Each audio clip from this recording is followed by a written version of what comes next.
Episode 14। चलिए जानते हैं अगली इस कहानी में क्या हुआ। सनम तेरी कसम।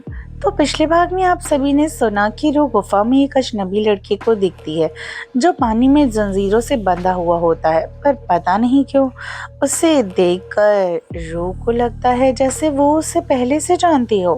अब आगे रूह अपने हाथ को आगे करते हुए जैसे ही उस लड़के को छूती है, उसके पैर फिसलने की वजह से उसका हाथ सीधा जाकर उस लड़के की नुकीली लॉकेट में पड़ता है, जिससे उसके हाथों पर एक उंगली कट जाती है और बहुत सारा खून बहने लगता है। वहीं दूसरी तरफ कशिश जो रूह को ढूंढ रहा था, उसके कदम अपने आप रुक जाते हैं। उसके सामने हाथ पैर अजीब तरीके से कांपने लगते हैं।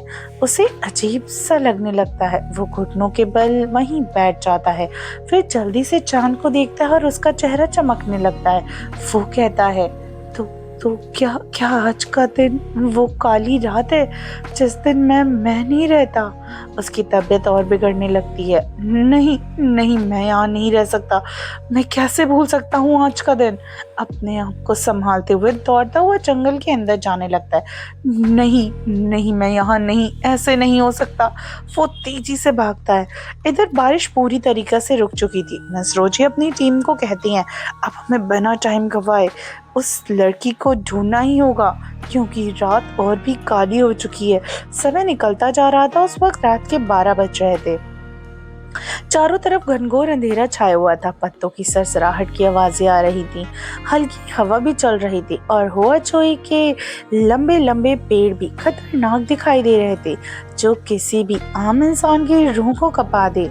निधि, जो कि रूह के इंतजार में अभी भी कैंप फायर के पास ही बैठी हुई थी, शादी रोमा भी वहां पर ही। तभी वहां पर मिस्टर किशोर के असिस्टेंट आते हैं और वो कहते हैं, बेटा, तुम्हारे लिए यहाँ रात को ऐसे बाहर बैठना सुरक्षित नहीं है, तुम अपने टेंट में जाओ।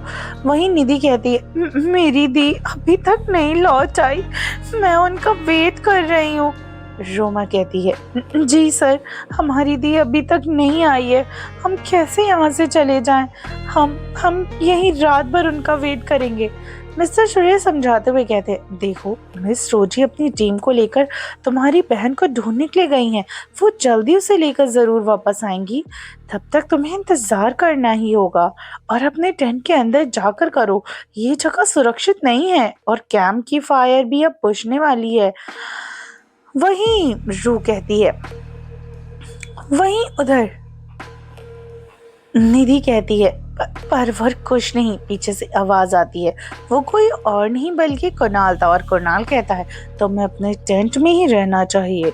रात बहुत हो चुकी है, भूलो मत, तुम्हारी दी के साथ मेरा भाई भी है, वो उसे कुछ नहीं होने देगा। भरोसा रखो, तुम जाकर अपने टेंट में रहो और इंतजार करो।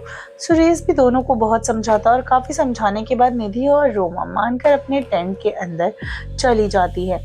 कुणाल कैंप के चारों तरफ आग जलाने के लिए, जंगल से जानवर से बचाने के लिए, कैंप को दूर रखने के लिए टेंट के बाहर ही बैठा था और लकड़ियों को तरफ जला देता है ताकि जंगली जानवर आग को देख के दूर रहे।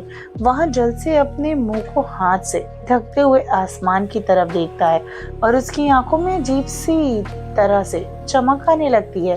ओह अच्छा, तो आज वो दिन है। वो थोड़ा परेशान हो जाता है और मन में कहता है, आज भाई आपको ख्याल रखना होगा, क्योंकि आज वही काली रात है जो हमेशा से ही खतरनाक रही है इंसानी जाति के लिए। किसी को भी आपके बारे में पता नहीं चलना चाहिए। इस बात का आपको खास ख्याल रखना है। और अपनी आंखों को बंद करके एक बार गहरी सांस लेते हुए कहता है, आज आपको अपने आप पर काबू रखना होगा, वरना सब जान जाएंगे हमारा सच। फिर कहते हुए वो रुकता है और मुझे आप पर भरोसा है। कुणाल की आंखों में कशिश के लिए भरोसा साफ दिखाई दे रहा था। फिर कुणाल आग जलाकर वापस अंदर चला जाता है। वहीं दूसरी तरफ रूह के हाथ से निकलता हुआ खून का एक कतरा जाकर उस लड़के के मुंह में लग जाता है और रूह पानी में जाकर गिर जाती है। वो पानी में हाथ पैर मारने लगती है, उसकी मदद के लिए आवाज लगाती है, पर वहां तो उसकी मदद के लिए कोई नहीं होता है। उसका दम घुटने लगता है, उसकी आंखें बंद होने लगती हैं और हाथ पैर मारते मारते कब उसका सर जाकर एक पत्थर से टकरा जाता है उसे पता ही नहीं चलता। वो बेहोश हो जाती है और पानी में गिर जाने लगती है। उसके सर से बहता खून पूरी नदी को लाल कर देता है। वहीं रूह एक बार और मन में कहती है, प्लीज प्लीज मुझे बचाओ, जैसे वो जानती हो कि कोई है जो उसे कुछ भी नहीं होने देगा। रूह धीरे धीरे पानी के असीम गहराई के समाने लगती है। तभी आवाज आती है, कौन हो तुम? जिसने मुझे बचाया, मैं तुम्हें कुछ नहीं होने दूंगा, तुम्हें कुछ नहीं हो सकता। फिर अचानक से उसके शरीर में कुछ हरकत होने लगती है। वो कुछ सूंघने लगता है। जैसे ही रूह का खून जो उसके मुंह में लगा हुआ था वो उसे चाटते हुए उस लड़के की आंखों में एकदम से चमक आ जाती है और वो एकदम से खुल जाती है और उसकी जंजीरें अपने आप ही टूट जाती हैं। उसके शरीर पर जितने घाव थे वो अपने आप ही भरना शुरू हो जाते हैं। वहां का माहौल अब बदल चुका था। जो तूफान थम गया था वो फिर से उमड़ने लगता है।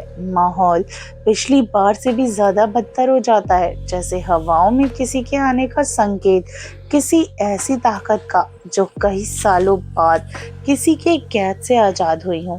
उसके आने का असर सिर्फ मौसम पे नहीं बल्कि जंगली जानवरों पर भी दिखाई दे रहा था। आसपास के सभी पशु पक्षियां जोर जोर से आवाज कर रहे थे, जैसे उन्हें किसी बड़े खतरे और शक्ति का आभास हुआ हो। तभी वो भारी आवाज फिर से आती है और कहती है, आखिरकार आप आजाद हुए हमारे सरताज। आप नहीं जानते, इतने दिन का हमने बरसों से इंतजार किया। और वो जोर जोर से हंसने लगता है। वो हंसी धीरे धीरे एक काले साए का रूप ले लेती है, जिसकी सिर्फ लाल खूनी जैसी आंखें दिखाई देती हैं। आखिर कौन है वो साया? क्या वह लड़का